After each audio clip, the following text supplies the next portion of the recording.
राज्य मागासवर्ग आयोगाचे अध्यक्ष न्यायमूर्ती सुनील शुक्रे हे 2 दिवसाच्या कोल्हापूर दौऱ्यावर आले आहेत.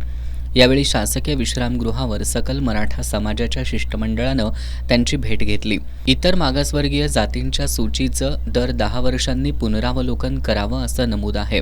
मात्र राजकीय दबावापोटी हे पुनरावलोकन केलेलं नाही. कोणताही इन्फिरेकल डाटा नसताना रातोरात काही जातींचा समावेश करण्यात आलाय.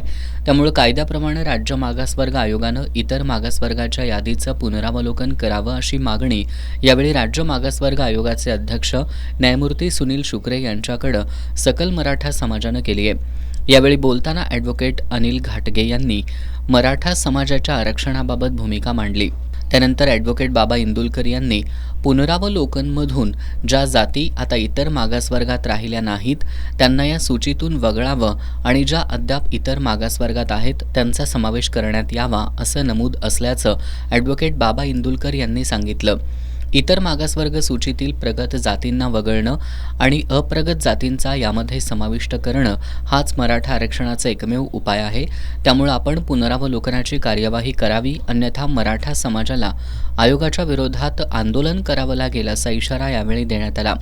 यावेळी राज्य मागासवर्गीय आयोगाचे अध्यक्ष न्यायमूर्ती सुनील शुक्रे यांनी शिष्टमंडळानं केलेली मागणी रास्त आणि न्यायिक असल्याचं सांगितलं. ही मागणी राज्य मागासवर्ग आयोगाच्या सर्व सदस्यांपुढे ठेवली जाईल आणि त्याबाबत चर्चा करून निर्णय घेतला जाईल. हा निर्णय जुलै अखेरपर्यंत शिष्टमंडळाच्या सदस्यांना कळवण्यात येईल असं त्यांनी सांगितलं.